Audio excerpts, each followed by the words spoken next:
gone. George Brett has just homered, and Billy Martin and the Yankees want the bat. Look at Martin. Well, what you're talking about, Frank, is that he's got too much pod tar. way too much pod tar. Welcome back to another episode of Too Much Pod Tar. Today is April 17th, as we're back again for another episode after sadly missing yesterday, but today's a pretty packed day. A lot of important things happened, and Joey Ricotta is on with me for this one again. So welcome back, Joey. Yeah, thanks for having me, man. How you doing? Yeah, not bad. Still missing, obviously, baseball. Missing the real world out there. Yeah. Same. I echo those same thoughts. Yeah. At least I got my beer here. That's all I can really count on. True. I gotta stock up on some more. I only have like 6 left.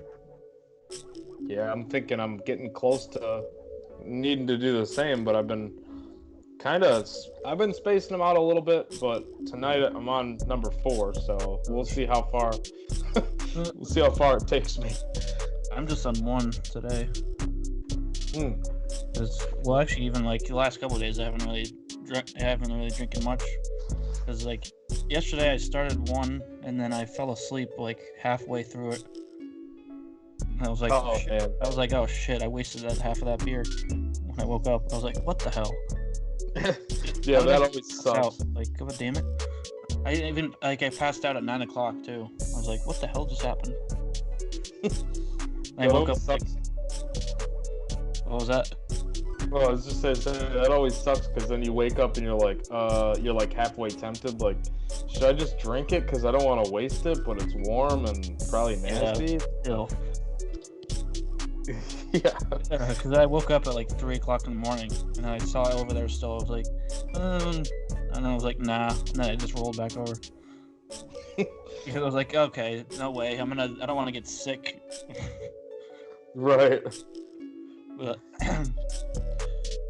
yeah, big one.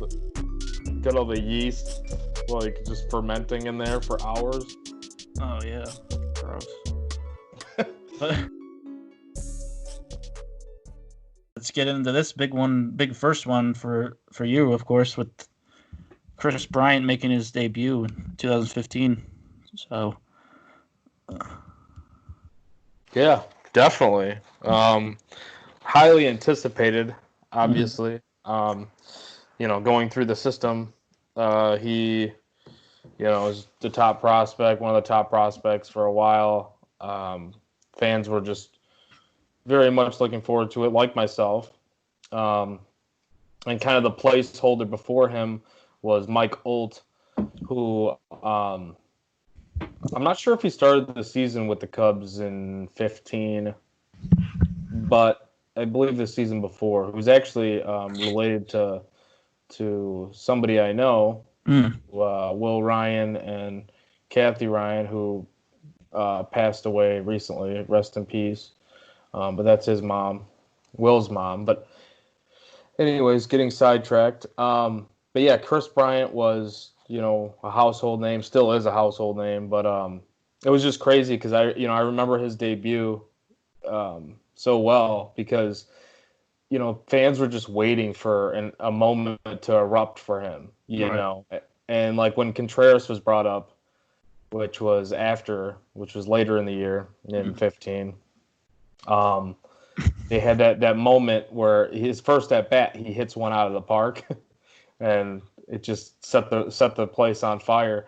But Bryant, I believe his first at bat, he flied one out. I think it was his first at bat. All I know is like his first contact or ball in play.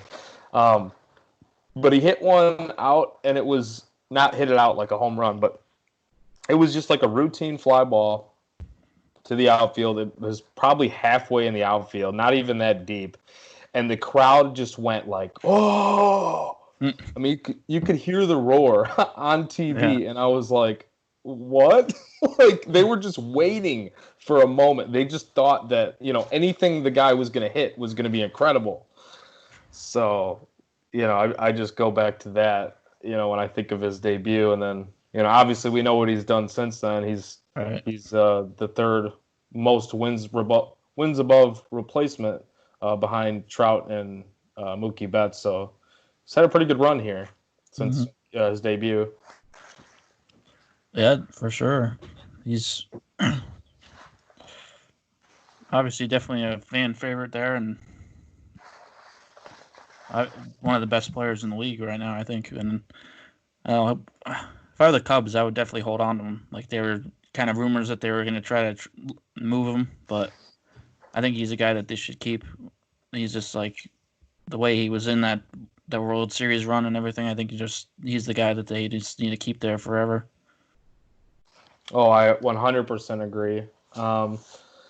He lost his service time grievance shortly before all this coronavirus stuff started going down. But so they got another year of control for him. But, it's like the trade value now, you're just looking at pretty much 1 year, I guess. We don't know when the trade deadline would be when they start the season this year, but or if there will be one, I don't know. Yeah. But no, I'm with you. I think they need to extend him, and he's been such a key cog in the lineup, and he's not a bad defender either. He's not the greatest third baseman defensively, but he's versatile, because then you can move him to the outfield. He can play a corner spot. He can play first base in a pinch. So a corner spot in the outfield, and then he can play a third and first. And then Rookie of the Year in 15, MVP in 16, the World Series year. I mean, this is the guy that we've talked about it a lot, but he's a guy that probably will age pretty well, being at a corner spot on the infield. So I think they should try to lock him up at all costs, and instead of moving him, because whatever you get in trade value in return, I don't think it'll be worth it, to be honest with you. Oh, yeah, definitely agree. And also that same year, 2015, Mike Trout became the youngest major leaguer to compile 100 career home runs and also 100 stolen bases at 23 years and 253 days. And of course, Mike Trout he's obviously a phenomenal player. We can go on and on about him, but he's amazing, and there's nothing he can't do, really. And it was he was 56 days younger than Alex Rodriguez when he did it. Wow. Yeah, not enough can be said about Trout. It's just, he does it all, man. He's been that dude since arriving on the scene, and already one of the greatest players of all time. If he retired today, he'd be one of the greatest players of all time. So, I mean, the sky is the limit. I'm actually really happy to see him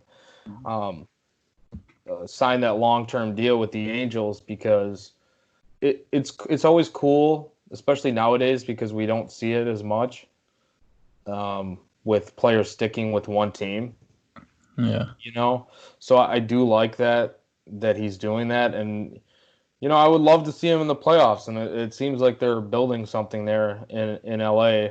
Mm-hmm. So maybe they can get back there, but since 1970, the leaders in WRC plus, which is weighted runs created above average,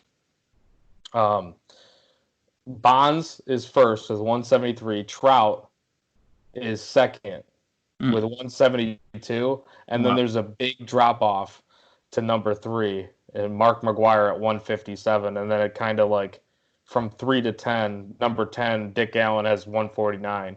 So it's like, damn, Bonds, Trout, and then the rest. Yeah. So it's pretty, can't say enough about Trout. Oh yeah, that's. Yeah. I thought it was funny that he, during the whole Astros stuff, he said oh, I would love to know what was coming. I mean, I can't even imagine what Trout would do if he knew what pitch was coming every time. Oh my God, could you imagine? He'd probably have a WRC plus of 300. Oh yeah. Like, Oh my God. yeah, if he knew what was coming, I mean, he doesn't get fooled that often, No. anyways, because he's so good reacting to pitches too. But Yeah. I mean, he doesn't see very many pitches to hit. So No. if he knew what was coming, and even if it's oh, he'd be incredible. Yeah. All right.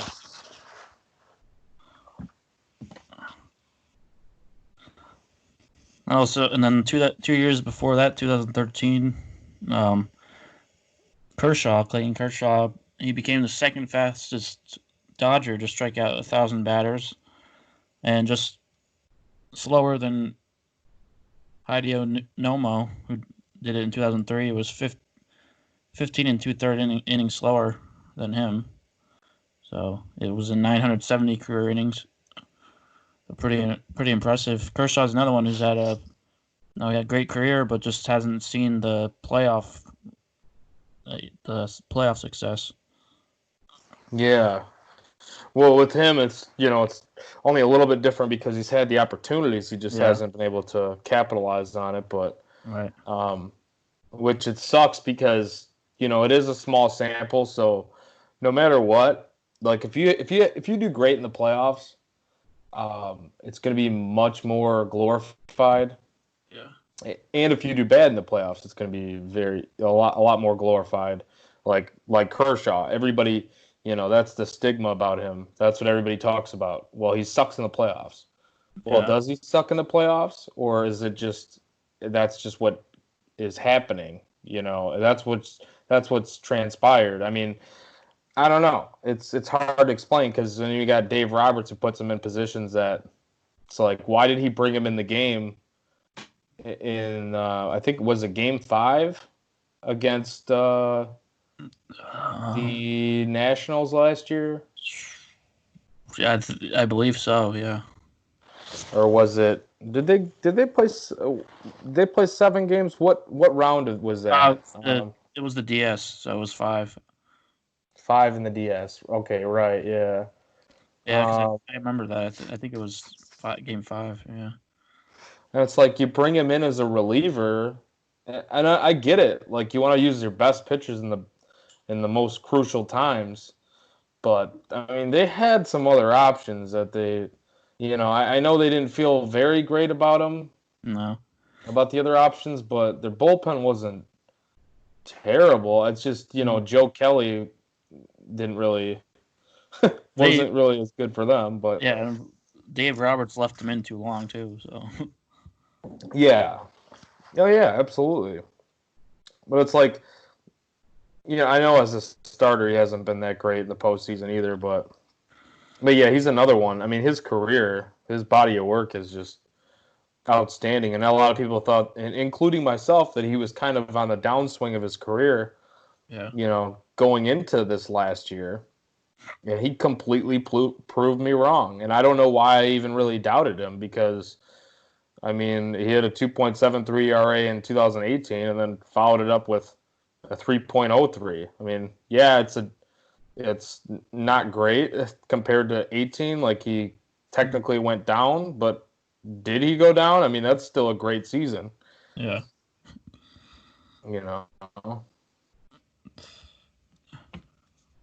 So, Kershaw is another guy that I would like to see him have some postseason success as long as the Cubs aren't facing him. Right. When you go to 2012, Jamie Moyer became the oldest pitcher to win a major league contest, 49 years, 150 days old. And the previous oldest was Jack Quinn of the Brooklyn Dodgers in 1932. So, yeah, Jamie Moyer, he lasted so long. I said before the show, there was a meme that I shared on Twitter. It was in quotes, it was like quarantine won't last long, and then quarantine, and then a picture of Jamie Moyer, because like just the way he lasted so long. He was almost 50 years old when he retired. Yeah, and I'm sure people didn't really think that Moyer would last that long, being a 6th-round draft pick of the Cubs in '84. Yeah. Like, he didn't really tear it up for the Cubs or like early on in his career, and he just one of those guys. He just lasted forever, and he actually finished 5th or better in the Cy Young twice in his career. So, yeah. I mean, you were telling me the joke about or not joke, but I didn't realize this when I Googled Jamie Moyer earlier. It said Jamie Moyer, and then I was trying to type in stats, but it popped up Scrubs, and then I didn't realize that there was a character. I've seen Scrubs, but it didn't click that there, like you said, there was a character in the show Scrubs, Jamie Moyer. And I was thinking and then you said the meme of the quarantine thing, and it kind of all fits together because all the nurses and everybody wearing scrubs. So Right. It's funny how things kind of coexist that way or come together. Oh yeah. Especially in like baseball, like stuff in baseball like comes together so much. Like you get these days where it's like Ken Griffey Jr. hit his first and 400th home run on his dad's birthday and stuff like that. So it's just crazy. Oh, definitely. And then like the Robinson Cano thing too on Jackie Robinson Day. Like in 2010, I'm sure you know this, or you might remember this. Yeah, I talked about it the other day too. Oh, did you? Oh, nice. On the pod. Yeah, let's say you have to talk about it on Jackie Robinson Day for sure. Yeah, that was awesome. 2 home runs. Yeah, but being named after Jackie Robinson and then doing that, it's pretty cool. Yeah. Made some nice defensive plays that game too. Oh yeah.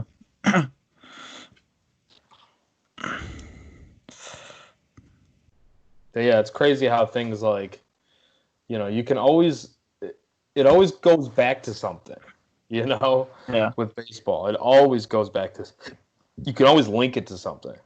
2010, Ubaldo Jimenez pitched the first no-hitter in Rockies history after 18 years of existence.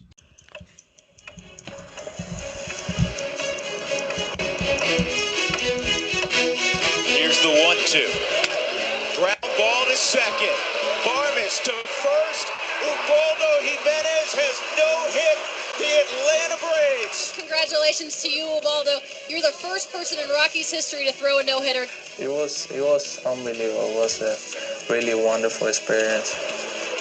See you later. That was like, wow. Can't believe I did that. I mean, it's something really special. All right, come on, Ubaldo. Okay, you got ahead of him. See ya. You got 9 outs to go. This ball's hit a ton. As soon as he hit the ball, I was like, that's trouble. I looked back and then I saw Dexter running as hard as he could. Fowler lays out. He makes the catch. It was amazing. And especially that time, throwing no-hitter. Here's the 1-2. Ground ball to second. Barmes to first. Ubaldo Jimenez has no hit the Atlanta Braves. If I threw the first 5 innings like I did in the last 4, I would probably throw a perfect game. Yeah, the one part he was talking about I forget. I didn't see what inning it was, but there was the one play looked like trouble going into the gap, but then Dexter Fowler laid out and made a great catch to save it. Oh, that's awesome. Yeah. I remember his no-hitter. That was incredible. Yeah. He actually still, to this day, I think he's the best pitcher in Rockies history, which it's not a very long history. No. But, 1993, I think, is when they were... when their expansion was, or when they 18. was that their first year? 90. Oh wait, 90. Yeah, I think it is 93. 93. Yeah. He still leads the Rockies in F4 or Fangraphs. Yeah, wins above replacement for pitching.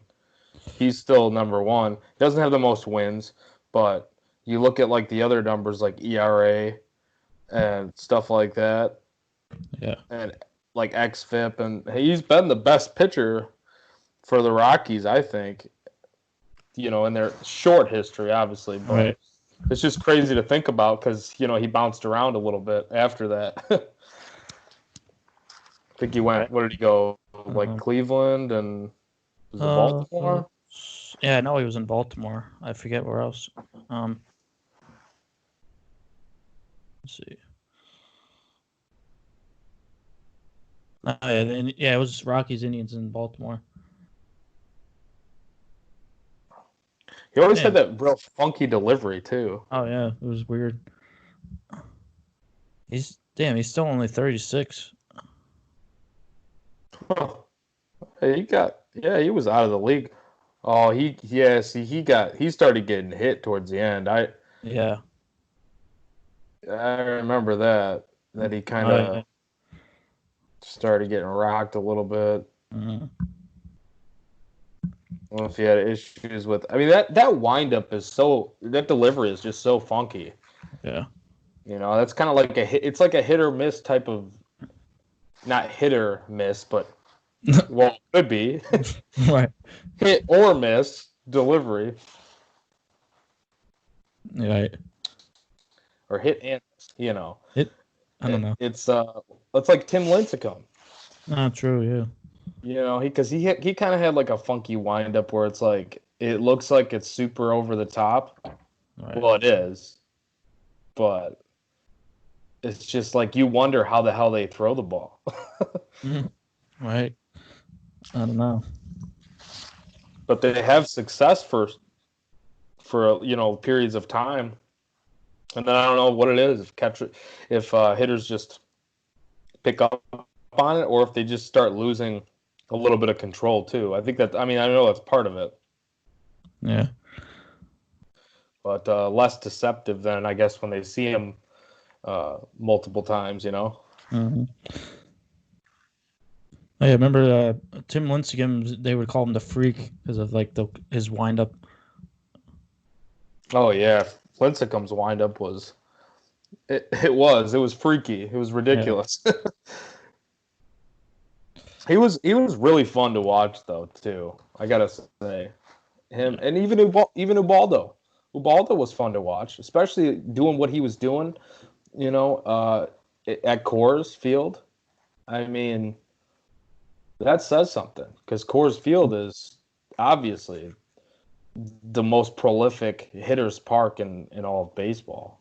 I mean, you can toss up anybody to bat at Coors Field and you think they're going to succeed because it's Coors Field. Right.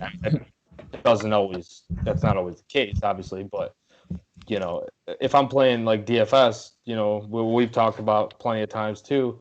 Mm-hmm. You're playing DFS and you see a guy that's relatively cheap, maybe lower in the order or in a decent spot at Coors Field. Mm-hmm. He might suck. He might be a freaking turd. Yeah. But he might as well roll the dice with him, Yeah, exactly. Ow. But Lincecum, the last no hitter he got was really fun to watch too. All right. I know we're not talking about Lincecum today, but I was at work that day, and I remember I had no idea what was going on. I wasn't watching the entire game. I ended up going back and watching a lot of it, but I turned on the TV at work because it was pretty slow to begin with, and about the fifth inning, and I was like, oh, wow. I can't believe Lincecum's doing this right now. It was kind of after his peak, and, he'd had some troubles before this. He wasn't like dominant Lincecum really at this point. And then I was like, oh, what the heck? And I kept like turning on the radio. I found the game on the radio. They were like broadcasting it, and which it's not in my area. So how I found it, I don't know.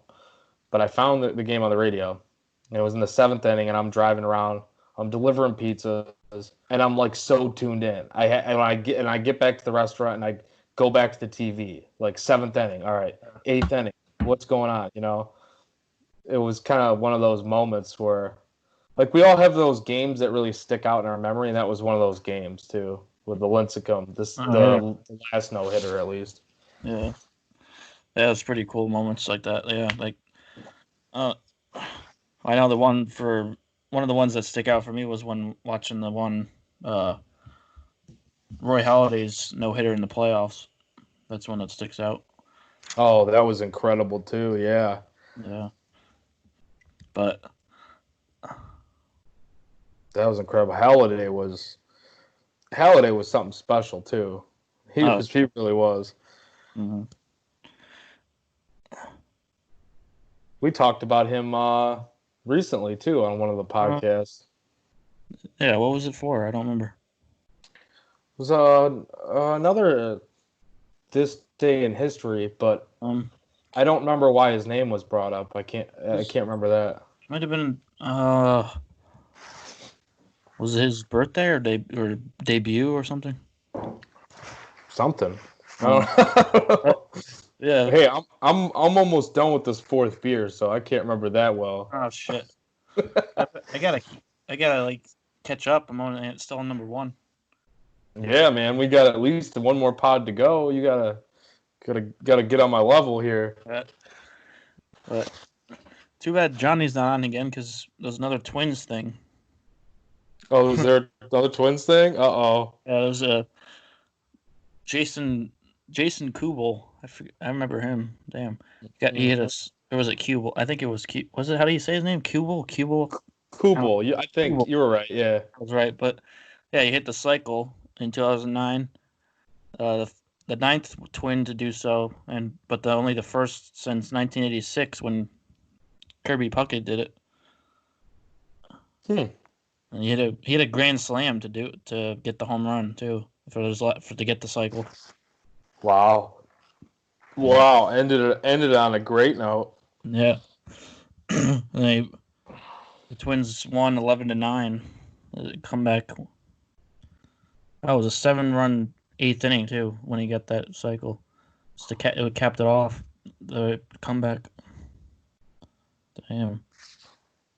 Jason Kubel. Yeah, I remember that name. I remember him. He was that lefty. He didn't really have that much speed though. For him to get the cycle, that's pretty impressive. Oh yeah. Like, how did he? I would like to go back just to watch his triple. Yeah.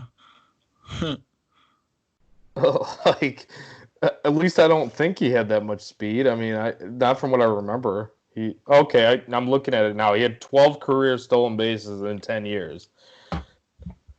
I mean, not that says everything, because some guys with speed just don't steal, but I'm pretty sure he wasn't that fast. No.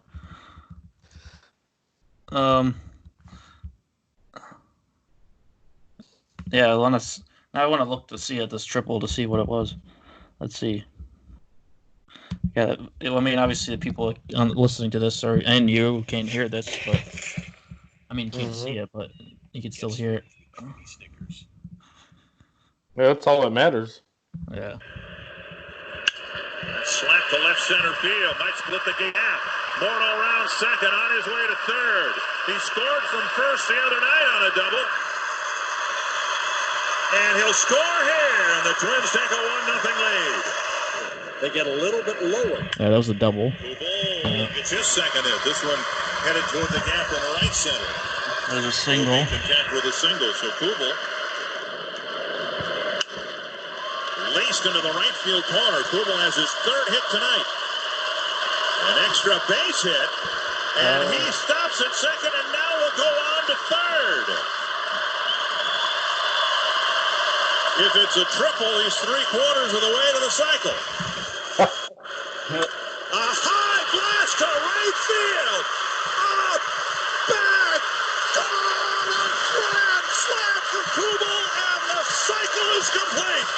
Yeah. Yeah, it was actually the triple was off the like right field wall, and the right fielder like misplayed it, so like bounced around a lot. So that's how he got it. Like I was gonna like, say, I kind of thought that when they said he stopped. yeah, because it like bounced, and then he tried to field it, but it kind of like went. I think it went under his glove, and then he had to run back to get it. Because it was like it kind of went around the wall, like it bounced off the wall and then went the other way, like to the left. Here's a weird one. 2009, that same day, but the Nationals. Well, it was two jerseys that they had. Adam Dunn and Ryan Zimmerman's jerseys were misspelled. They forgot the O, so it was Nationals. Whoa! Fired. That's what that signifies. Whoever messed that up, fired. Yeah. Well, I mean, I hope not, but probably. You know who else is missing O's? The Orioles. The O's. They just suck. They shouldn't have any O's. They shouldn't have any O's. Well, if we're putting this in like, nasty terms, they don't have any O's because they get no joy from anything right now because they're so terrible. Right. If we're being provocative. But yeah, I agree. But also that same year, Gary Sheffield hit his 500th career home run, becoming the 25th player to do so. After joining the Mets for his last year, it was actually his last year. First player to accomplish that in the Mets uniform. So yeah, Gary Sheffield, incredible man, one of my all-time favorites. If you didn't do the Gary Sheffield bat waggle as a kid, oh yeah, in the backyard, you were doing it wrong. Like, yeah, everybody should have tried to do that batting stance. Exactly. As a kid, at least once, just messing around, whatever. But Gary Sheffield, man, he deserves to be in the Hall of Fame to me. And I'm gonna plug something here real quick. But I know it's old; it's from last year, before the Hall of Fame. The votes went down before everything came out. The selection day. But check out my Hall of Fame case of Gary Sheffield, because it might sway your opinion and want him to be in the Hall of Fame. If you're on the fence or if you don't think he should be in the Hall of Fame. Maybe not. Either way, just check it out. All right. Down by a run. And he drives one deep down the left field line. Hit it toward the corner, and it's out of here! Gary Sheffield with his 500th career home run. His first as a New York Met, and the Mets have tied the game at 4-4.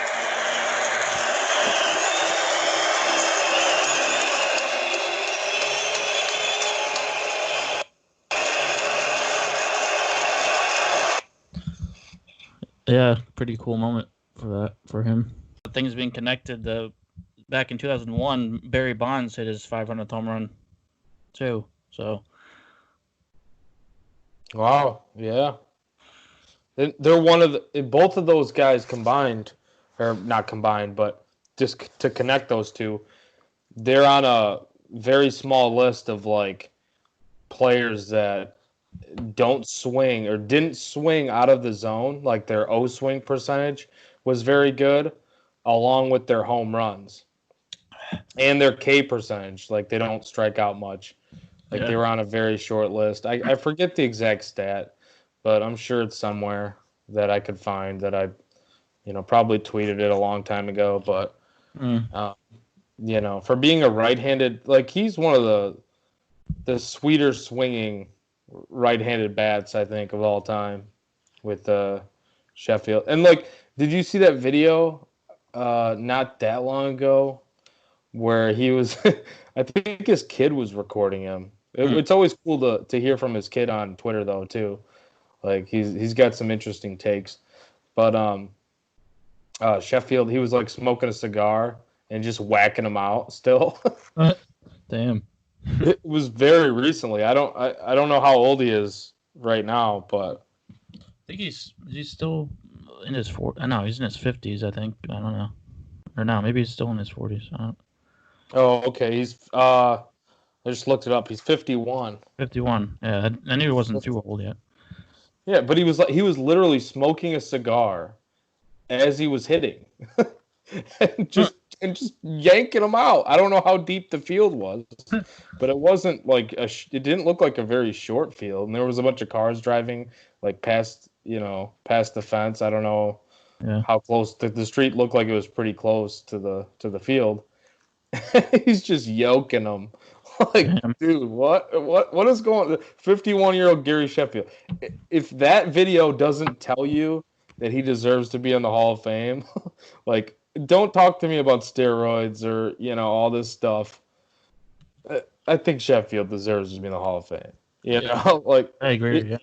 Look at how many people. Look, we don't even know, right? Look, we talk about the steroid guys. I'm going to go off topic just for a quick second.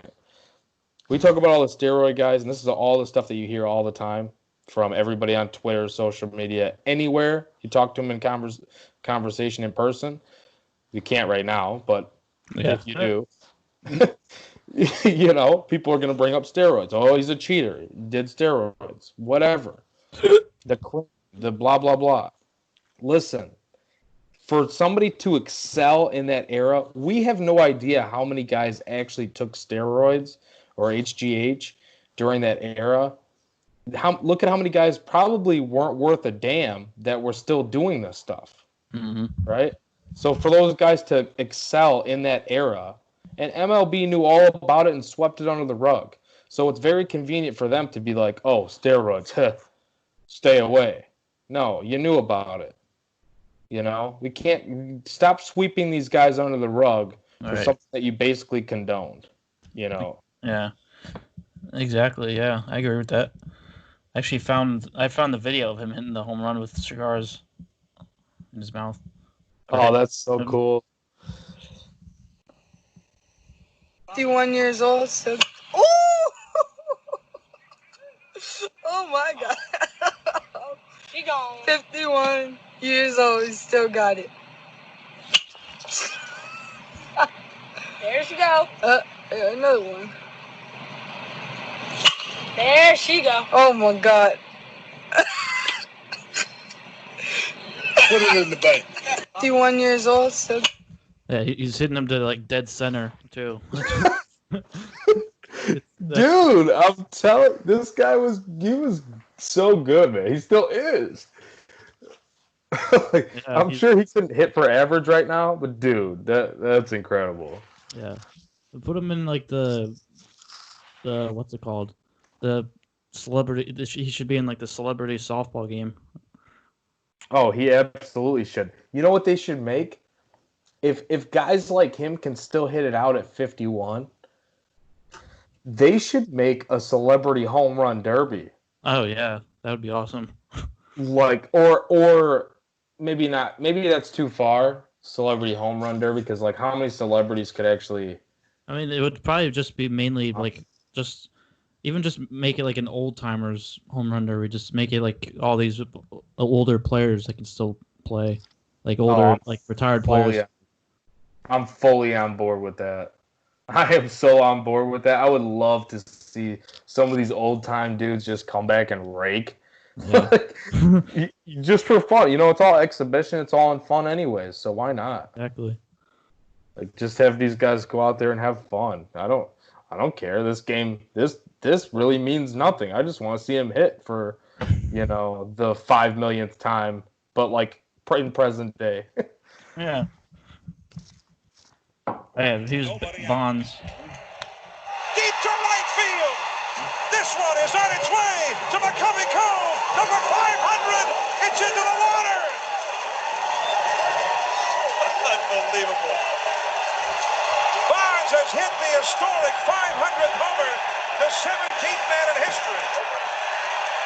He joins his godfather, Willie Mays.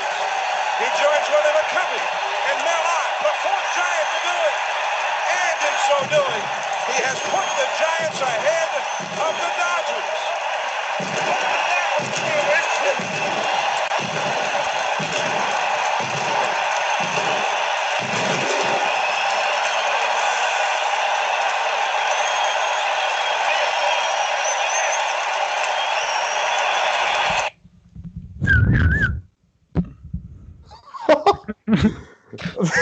So cool to see. What? I'm gonna get completely off topic for a second. That was I was watching the video on mute because I knew you were playing it over the recording. Yeah. That dude on the boat, he hit that fucking thing. Bonds hit that fucking thing to McCovey Cove like we know that he can and did a million times. That dude with the net, whoever that was, sliding by. Yeah. With the net. And he yanked that like he was moving like full speed. He was going like 100 miles per hour past the other people with the boats. And I'm pretty sure he came up with the ball. Yeah, that was crazy. We should do these. We should start doing these with video so we can post it on YouTube. Like so. Oh my god, that was great! We should because that was just terrific. Oh my god! I'm sorry, that was better than the home run. That was a highlight in itself. The 500th was a milestone, but that was a highlight. Yeah.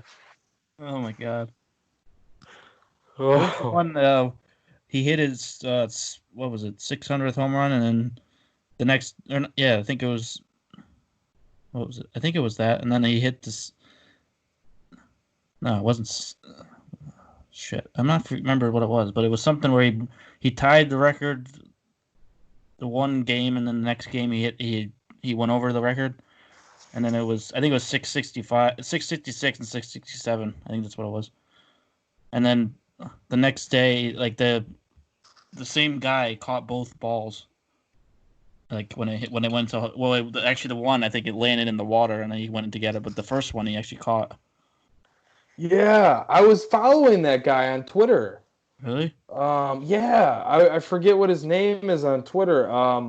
He's like a prolific. I mean, I don't know. He's like he's really active on Twitter. He's got like a decent amount of following, but like he's pretty witty. Like he's funny with some of his stuff. But I'm pretty sure I follow him. I forget his name though. Yeah, that's crazy though that he caught both home runs. Yeah, I think the first one he gave to Bonds, but then the second one he just kept for himself. Yeah,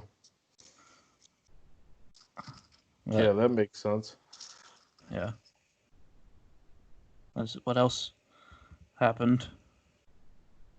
Pedro. Is it McCovey? Oh, wait, is this the guy? Which one's an 86 Campbell? Is it McCovey Cove Dave? I don't know. I think that's what I saw the other day. Yeah, it might have been that. Well, I hope it's him though, because he's pretty funny sometimes. Let's see, McCovey Cove Cave Dave. I almost said McCovey Cove Cave. Sounds like it could be a cave. Yeah. Dave, you said? Oh yeah. Mm-hmm. Yeah, it must be. That's probably him. I have no idea if that's the one that caught the Bonds ones, but yeah, it probably is. I know he's caught a lot of balls in McCovey Cove. Yeah, I mean, if you sit there long enough, you're gonna catch a lot. Yeah, Pedro Martinez got his 200th win in 2006. To be the 103rd pitcher in history.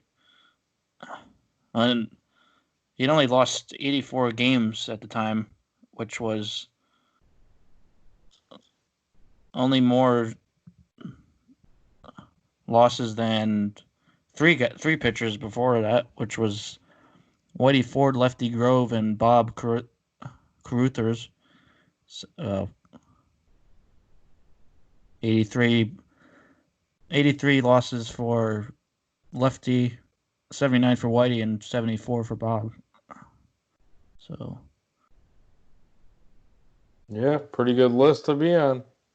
oh yeah. Pedro was so dominant in his for a long time. Yeah. But the Yankees were his daddy, though. Yep. In his own words. Right? Yeah, I'm just saying, just relaying information. Oh, man. It's so true, but, yeah, hey. At least he got one, though. Yeah. You know. That 2004 World Series was nice. But don't mention that to me. Yeah, I was going to say you probably don't want to hear that, but I mean, shit, that's pretty much all he had left to accomplish with the career he had. Like, oh yeah, such an amazing career. He was filthy. I didn't even realize that he played or pitched for the Mets for 5 years, or excuse me, 4 years. Wow. Before and then retired as a Philly. Yeah. Wow. Or that was the last team. I don't know if he signed. He could have done one of those like sign a day contract or something and retired as a Red Sox. I would have if I were him because of everybody knows him as a Red Sox or I guess you could say Expo too.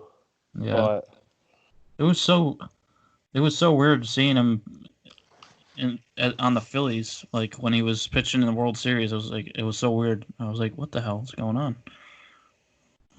Oh yeah. That was weird. That was the last year then when he was pitching with the Phillies. Yeah.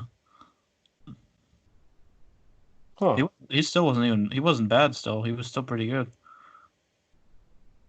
I mean, that changeup that, you can age just like the other guy we were talking about earlier, Jamie Moyer. Mm-hmm. These guys, that's why they're able to age so well. Trevor Hoffman, I know he's a closer or was a closer, but guys like that, they can just age so well with the changeups. Greg Maddux, it's different style. Pedro was more power, but Maddux had that in his game. He just pitched more to contact.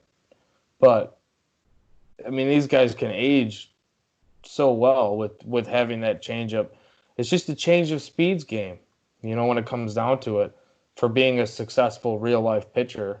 Right. To be able to pitch a lengthy career. Mm-hmm. Martinez didn't really...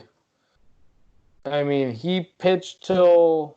I guess he was, 37 in that last year with the Phillies? So yeah, that's pretty old, but mm-hmm. I guess it doesn't compare. He would still be pitching now if he was Jamie Moyer level, but he had a little bit more success than Jamie Moyer anyway, so it's apples and oranges, but I was going to say, you can't compare that, but yeah. I don't know. We're kind of going a little overboard. Not overboard, but just we're almost at like an hour, so I want to kind of try to get through this quicker. Oh yeah. Go ahead. Sorry, but I mean, I'll just cut out everything. Every time you talk, I'll just cut it out. No. There you go. Just cut out all of it. But we go back to 1976. Thurman Munson became the Yankees captain and was the first Yankee captain since 1935 when Lou Gehrig was named. So, pretty notable thing. But yeah, and of course, Munson, he sadly passed away from that plane crash. It was what year? 1979, I think. It was during the season, right, or no? Yeah, it was in August. So yeah, it was pretty sad moment. Of course, they kind of played like they gave him kind of some more motivation now too, like to kind of play for him. Yeah. Which, I mean, I could kind of relate to, like, this year. It's like sad. Like, I mean, obviously the death is sad in itself, but like with Kobe dying, and then the Lakers had motivation to play for him for this season, but now the season, like, now it's probably not going to even finish, or it probably. I think they still try to finish it, but just like now we don't even know if they're gonna have it the rest of the season. So it's like kind of sad. Yeah. Yeah, and what would it look like then when they even? It is sad though. Yeah. Because now they can't even dedicate the rest of their season to him, you know? All right. Well, like you said, maybe they can, but... Yeah. Because I don't know, like, at this point, like, it's already... Like, even if they play a season, it won't be till at least May. Like, do they start... I guess they would have to start with the playoffs right away. I don't think they would have any games before the playoffs. It's kind of hard to do that. Right. Yeah, you would think they would just get it underway. Because, I mean, it's so tough, though, because you have to feel like the whole season is, like, put into question then. Because you got those bubble teams or whatever. Yeah. That don't have a chance to make the playoffs then. Yeah. Just because of this, but... I mean, hey, it's just circumstances, you know? I don't know. Mm-hmm. Yeah, this whole thing just sucks. Like, even if we get a season for, like, anything, like, probably not gonna have fans for at least a while.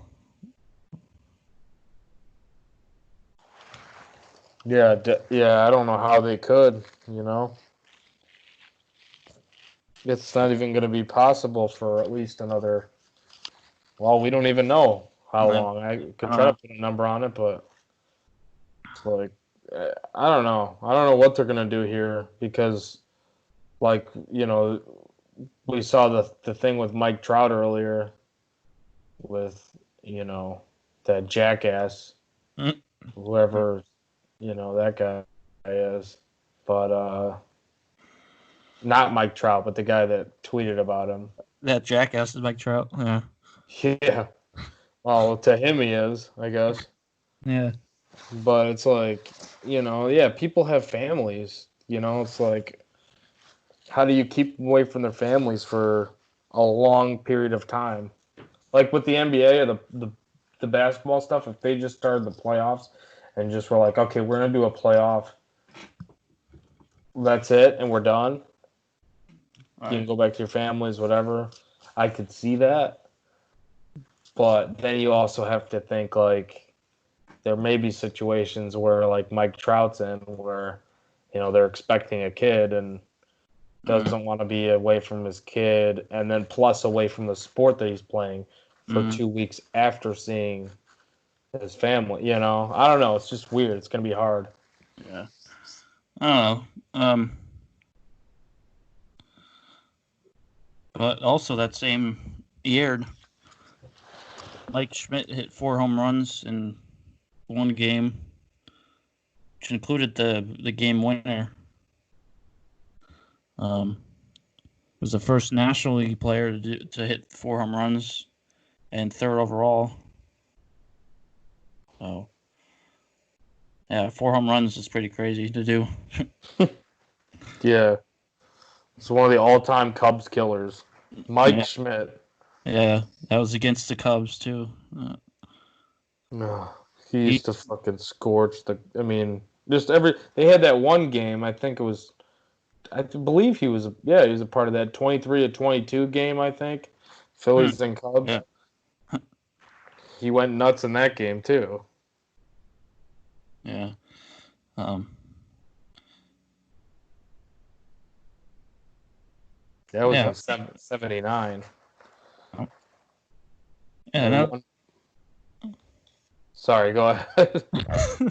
No, it's all right. I'm just looking at the list of guys that have hit 4 home runs in a game, and Josh Hamilton was one of them too. Like we talked about how he was one of the like what if guys. Like Oh yeah, Hamilton, man, oh man. I know he's going through that. He did that something really messed up recently. yeah. But yeah, definitely a what if. Guy had all the talent in the world. Yeah. Yeah. So there's been 18 players that have done that. And 2 of them are active. It was, of course, J.D. Martinez, Scooter Gennett. They both did. They both did in 2017. Oh yeah, Scooter Gennett's like the one that I'm like, what? Yeah, I remember the one that he did though, the 4 homers. That was funny. Well, I don't know what. Not really funny, just crazy. Yeah, it was crazy. I guess funny too, because it's like you don't expect it. 1-1 pitch to Schmidt. Swing, a long drive. That is going to be well out of here. Towering home run. Here's the 3-1 pitch to him. Swing, a line drive, deep left field. Summers back, and it's gone, a home run. Here's the pitch to Schmidt. Long drive, up in the wind in right field. Forget about this one. It's out of here. Here's the pitch to Schmidt. Drilled toward left field. It's in the alley, and it is gone. That's a home run for Schmidt. He has hit 4 straight. He drilled it. It was not his hardest hit of the day, but he's got his 4th consecutive home run. And the Phils have taken the lead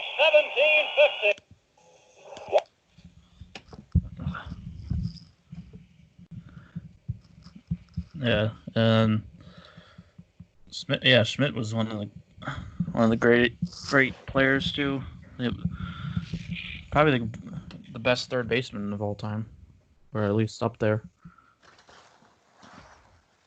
Oh yeah, I'll agree with that for sure.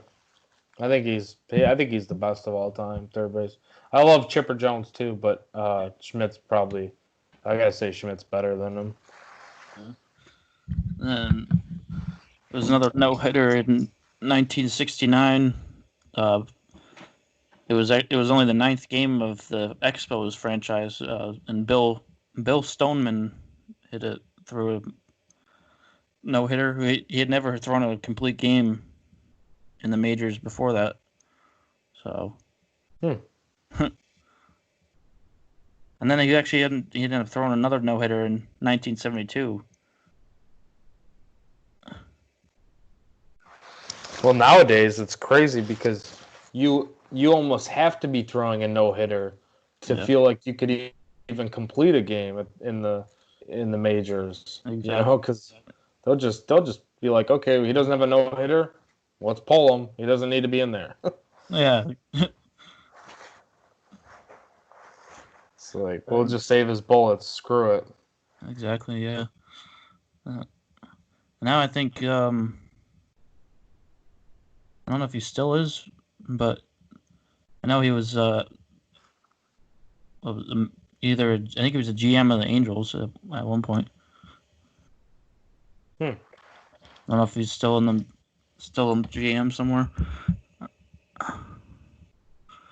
But yeah, I don't know. Bill Stoneman, you said the who threw the no hitter. Yeah.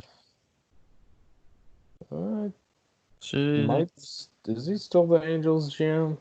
Front office career. Let's see, 19. I think now it's Billy Epler, isn't it? Yeah. Oh, okay, yeah. That's it. Oh yeah, it says here. After Jerry DiPoto was he resigned. Stoneman was brought in again, and then 2015. Yeah, that was 2015 when he stepped in, but then at the end of that year was when Billy Epler was hired as the full-time replacement.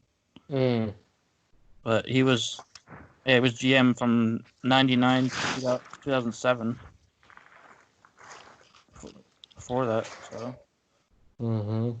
Did you say he came back though for a little bit or no? Yeah, just like for half a year in 2015. Yeah, because it was from July 1st to the end of the season. Oh, okay. Because it was just pretty much an interim at that point.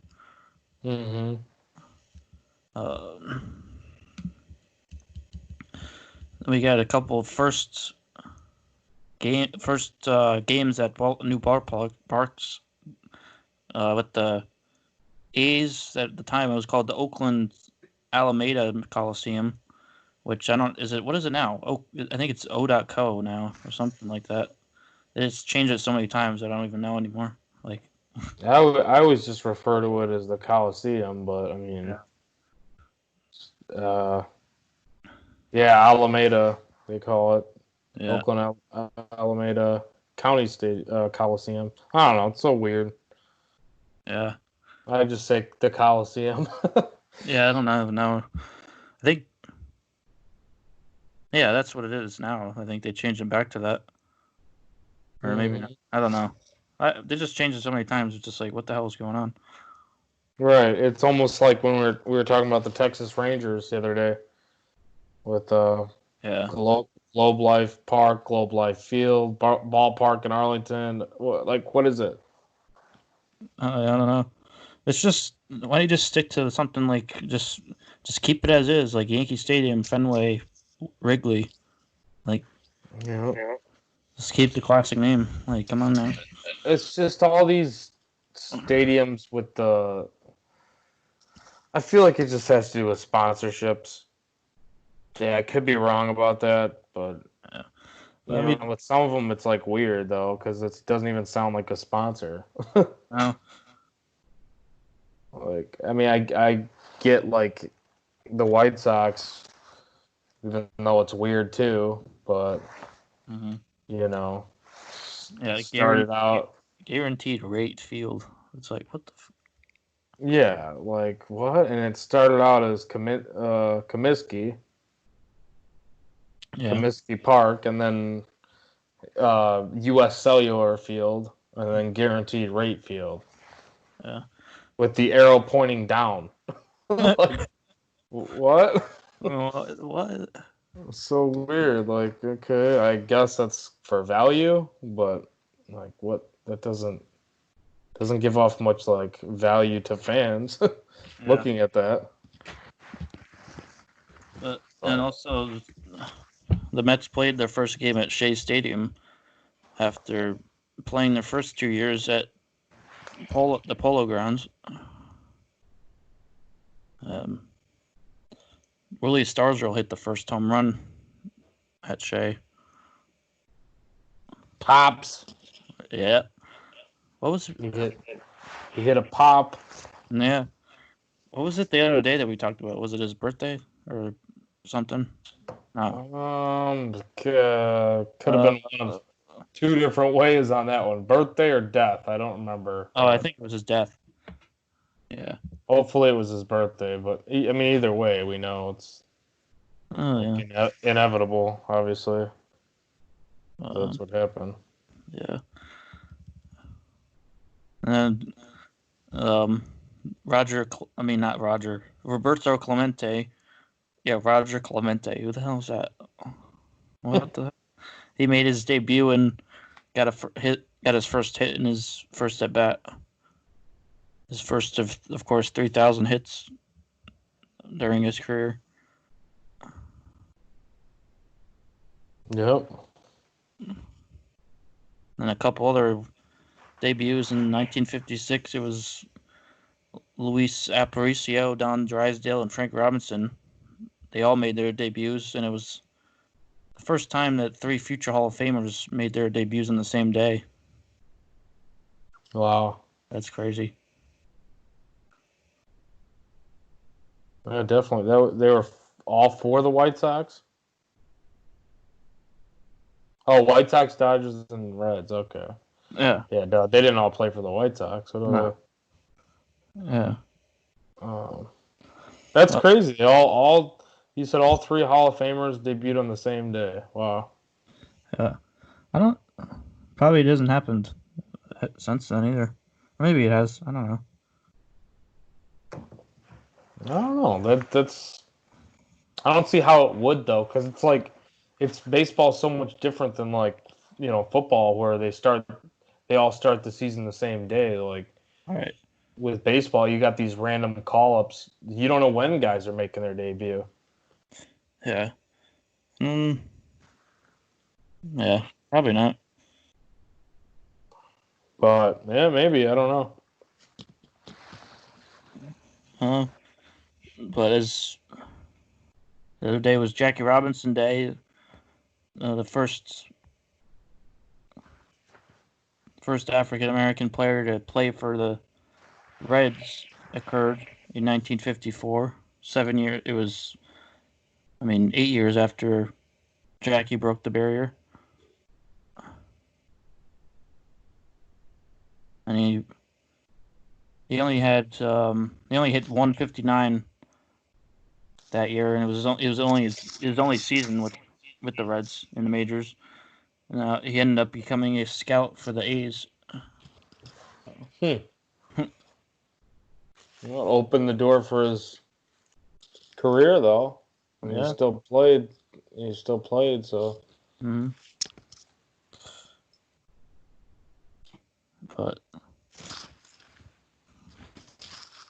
But there was 1953. That was, I think I talked about this with Johnny the other day. The Mickey Mantle reportedly hit a 565-foot home run at Griffith Stadium, and That's insane. it's been debated a lot over the years about whether or not how far it actually was, but it's kind of hard to even to know how far it was. Yeah. Of course, it was 1953, so they didn't have any technology then to know. Mm-hmm. Where did he hit it to? Like, he must have completely crushed it for them to think that's a long ways away. I'm seeing here. It looks like there's a little picture. It looks like it was to center field, like outside this. It was like over the whole thing, like the whole stadium. It was over the whole entire stadium. That's insane. But I don't know. I want to go back in time to see it live. Right? See it with StatCast even. Yeah.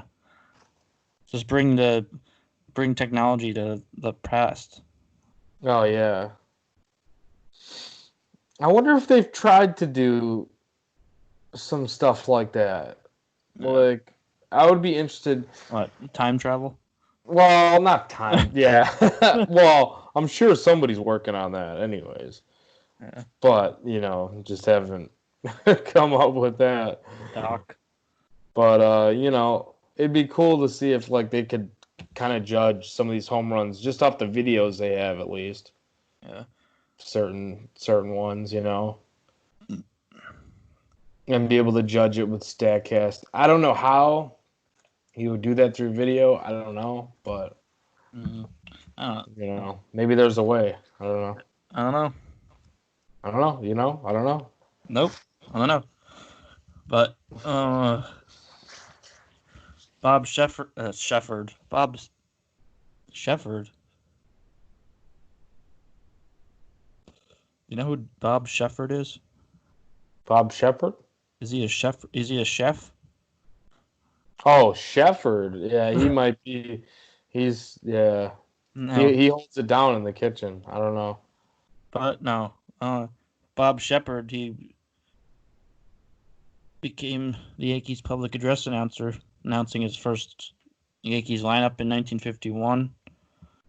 And, of course, he ended up having a career for over half a century. Yeah. So We just talked about him recently where he missed like his first opening day in I yeah, don't know how many years. 50 years, I think. I think it was like the year after he missed one, and then he didn't miss one for the next 50 years. Hmm. I think it was like in the 50s where he missed it, or something like that.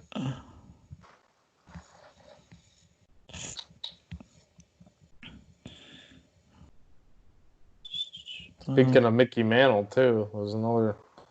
Oh yeah,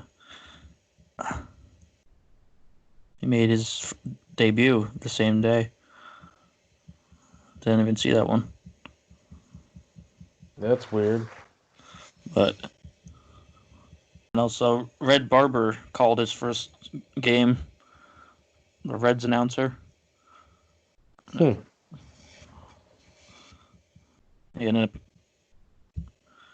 ended up going into the Hall of Fame as a broadcaster after 26 years. No, not 26 years. 26. He was 26 at the time when he made his broadcasting debut. But it's weird that he never attended a major league game before broadcasting that one. Really? Wow. That's weird. Yeah.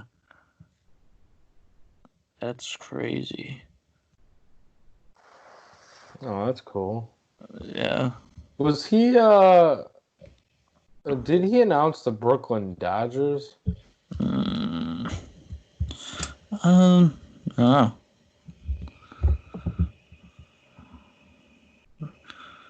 At all? Wait, because you said the Reds, right? Yeah. Okay, yeah. So he was with the Dodgers too. He was with the Yankees. Yeah, Yankees too. What? Let's see. What years did he do this? Oh yeah, Reds. He was with the Reds for just 4 years, 34 to 38, and then Dodgers 39 to 53, and Yankees 54 to 66. And then he also called college and the college football in the NFL. Huh. Damn.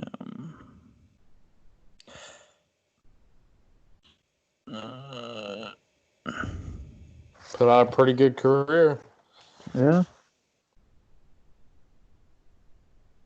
I think he's the one who he was the one who first said the phrase "can of corn." Was he? I thought that was Hawk.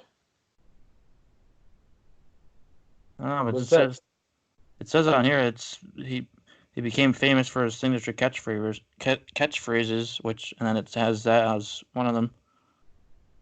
Oh, okay. Cool. So, I didn't know that. I know Hawk Harrelson used to say can of corn a lot too. Yeah. And it was also rhubarb.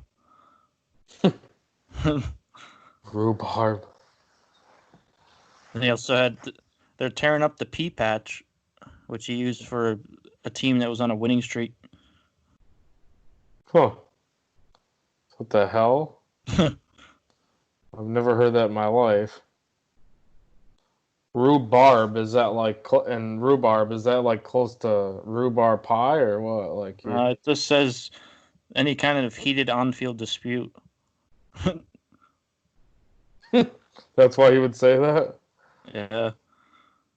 And then slicker than boiled okra, describing a ball that a fielder was unable to get a grip on. What the fuck? Tied up in a Crocker sack, describing a one-sided game where the outcome was all about decided. What was that one? What is that? Tighter than what? Which one? The last one he said? No, tied up in a Crocker sack. Oh, a cracker sack. I don't know what that even is. What is that? Like a sack filled with crackers? Oh, it's Crocker, like CRO. Oh, I was like, But then there was tighter than a new pair of shoes on a rainy day, which was describing a closely contested game.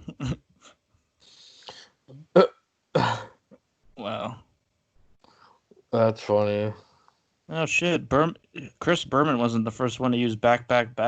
He did that too. He actually did that first. Oh, Red Barber. He coined a lot of terms. Back.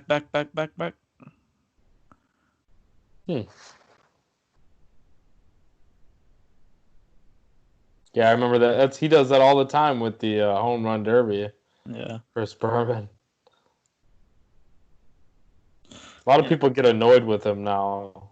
People now that they've gotten older, I guess. When I was a kid, I used to love that, but I don't really care either way. It's just a home run derby, so whatever. Yeah, I don't care.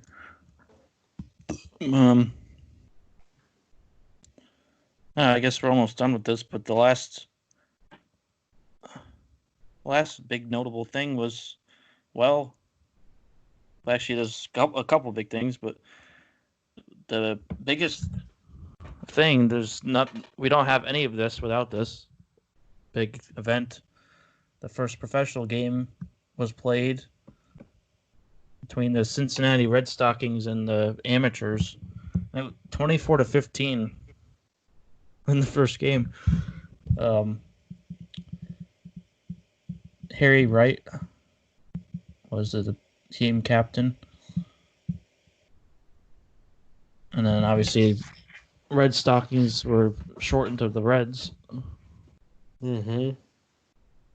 First pro team in sports history, not even just baseball, just all sports. Yeah.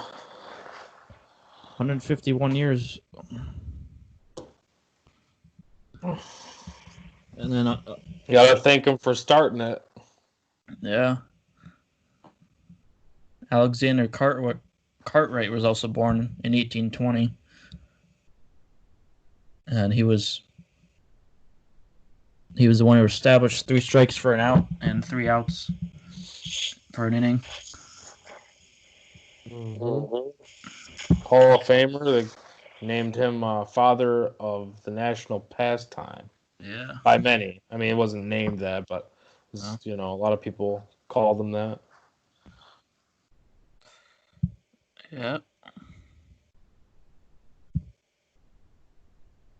Oh, yeah. Definitely got to give it up for them for,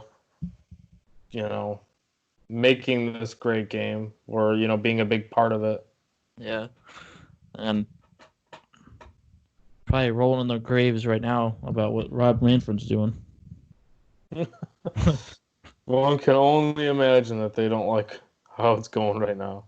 No. But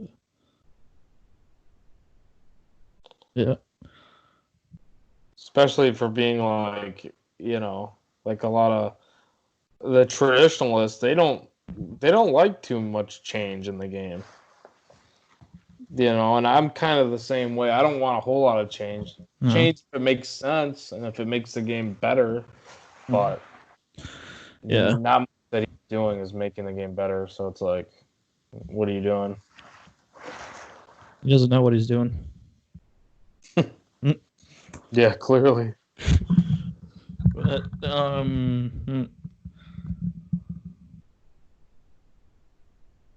what else? I guess that's it, really. Yeah, for today, I think. A lot of stuff going on today. Important things. Yeah, this was a long one. Yeah, It's got birthday stuff too, but yeah, I mean, obviously, Cartwright was the main one, but I don't know. Maybe, of course, he's not alive anymore, but he would be 100 years old. But I mean, right? I don't think he's alive still. Not 100, 200. What the hell am I doing? 1820. Yeah, he'd be 200 years old. Cap Anson too. Oh, really? It'd be his birthday. Which he passed away in 1922.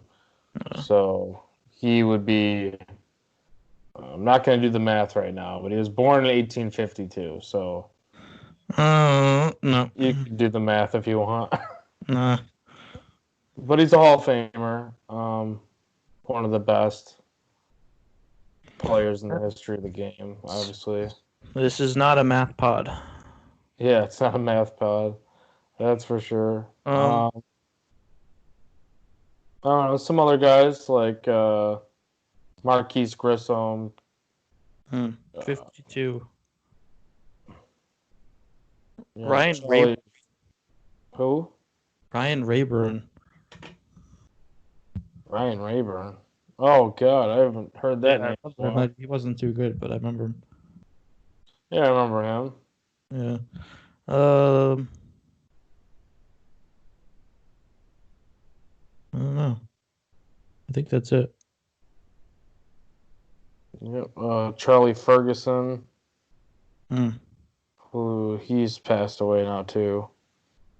But he didn't play that long. Only played 4 years. But I don't know how his WAR was so high though, for 4 years. He had a 31.6 WAR. But he won a lot of games in 4 years. Holy crap! Yeah. And then Jake Dauber was a 2-time batting champion and MVP. But he passed away as well. But he was born in 1884 on this day. First baseman. For the most part, play with the Brooklyn Robins and Cincinnati as well. There's also... Go ahead, sorry.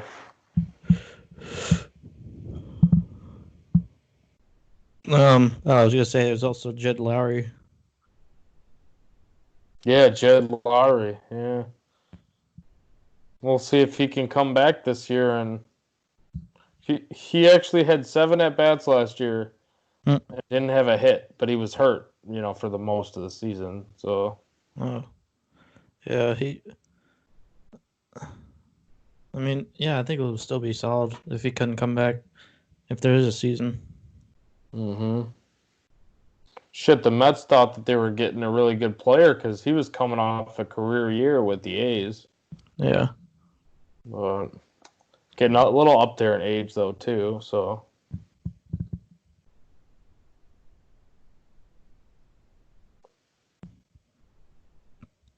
Keen Wong.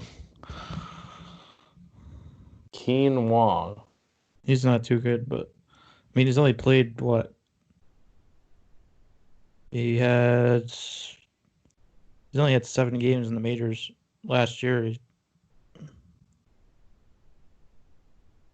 Keen Wong. Why does that name sound familiar? But I don't know who that is. I'm thinking of Colton Wong. Yeah, I think it actually might be his brother. Oh, really? So that's why I thought of it. I don't. Let's see, Keen Wong, brother. Cool. Yeah, it's Colton. Yeah, it's his brother. That's so weird. Yeah. Huh. Well, happy birthday, Keen. Yeah, he was drafted by the Rays, but then traded to the Angels last year.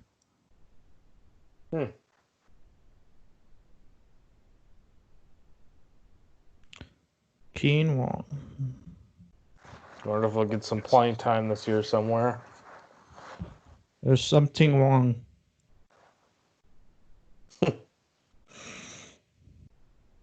His middle name is Keanu. Wonder if he likes the replacements. Not because he is a replacement. I'm just saying. Yeah, I was gonna say, wow, you talking shit on him?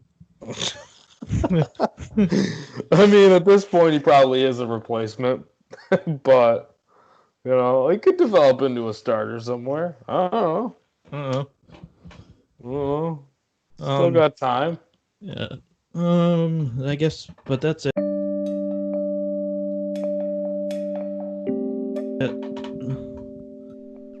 today is done. It's over. That'll do. 24 hours later, and it's another episode.